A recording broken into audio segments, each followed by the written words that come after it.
देखो मेरे भाई, एक और इंपॉर्टेंट क्वेश्चन, एलसीआर संयोजन के लिए श्रेणीक्रम अनुनादी परिपथ बनाइए। एलसीआर सर्किट क्या होता है? अगर हम लगा दें क्या एल और एक है धारिता, ये कुंडली है और ये धारिता है और ये अपने पास एक प्रतिरोध है आर, इसके सिरों पर हम लगा देते हैं क्या प्रेरित विद्युत वाहक बल, ठीक है, V=B0 sin ओमेगा टी।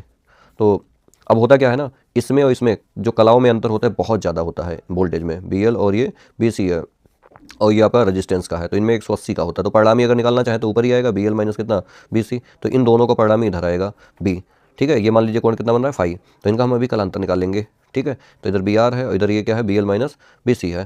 तो इनका परिणामी अगर निकालना हो तो पाइथागोरस से आप सदिश रूप में लिख सकते हैं क्या B² आप यहाँ पे क्या लिखने वाले हैं BR का square plus BL minus BC का स्क्वायर। अब BL क्या होता है I/XL होता है, VC क्या होता है I/XC होता है। यहाँ पे VR कितना होगा I/R होगा, ठीक है। यहाँ पे मान रखते हैं B² BR की जगह कितना लिखेंगे I² R², ठीक है। BL की जगह हम कितना लिखने वाले हैं I/XL और यहाँ पे क्या लिखेंगे I/XC का होल स्क्वायर। यहाँ से आप देख सकते हैं आराम से I कॉमन है, I² को हम बाहर निकाल लेंगे तो R² प्लस यहाँ पे क्या मिलेगा XL माइनस XC का होल स्क्वायर। भाई ये दोनों बाहर आएंगे स्क्वायर से तो आपको स्क्वायर ही मिलेगा, ठीक। I इधर आ जाएगा B²/I² R² plus XL minus XC का होल स्क्वायर, ठीक है। इसको हम स्क्वायर को अगर इधर भेज दें तो भाई हमें B/I का रेशियो यहाँ पे Z कहते हैं, जिसे परिपथ की प्रतिबाधा कहते हैं। यहाँ पे रूट में आ जाएगा R² plus XL minus XC का होल स्क्वायर, ये L है, ठीक। Z क्या है, ये परिपथ की प्रतिबाधा है, परिपथ की प्रतिबाधा है, प्रतिबाधा। और उसके बाद अगर हम यहाँ पे निकालना चाहें कलांतर, कलांतर क्या होगा tan फाई लगाना पड़ेगा। tan फाई क्या होता है लंब बटे आधार, तो यहाँ पे BL माइनस BR C और अपॉन में कितना आएगा BR।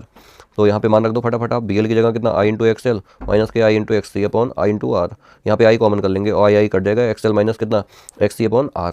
ये हो गया आपके पास tan फाई। चाहो तो आप यहाँ पे है ना कुछ चीज़ें और लिख सकते हो, जैसे XL होता है ओमेगा L और XC क्या होता है 1/ωc। तो ये वैल्यू रखोगे तो आपको एक नए टर्म में और मिल जाएगा। अगर अनुनादी परिपथ बनाना है, अनुनादी परिपथ के लिए, परिपथ के लिए जब XL बराबर XC हो तो उस समय Z का मान है ना किसके इक्वल होगा R के इक्वल होगा, किसके इक्वल होगा R के इक्वल होगा। और इसका मान जब बराबर होगा उस समय tan फाई ये दोनों सेम होंगे तो ये 0 आ जाएगा, ठीक है।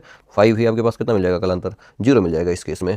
तो ये आपके बोर्ड एग्जाम के लिए बहुत इंपॉर्टेंट है, इसका स्क्रीनशॉट आप ले लें।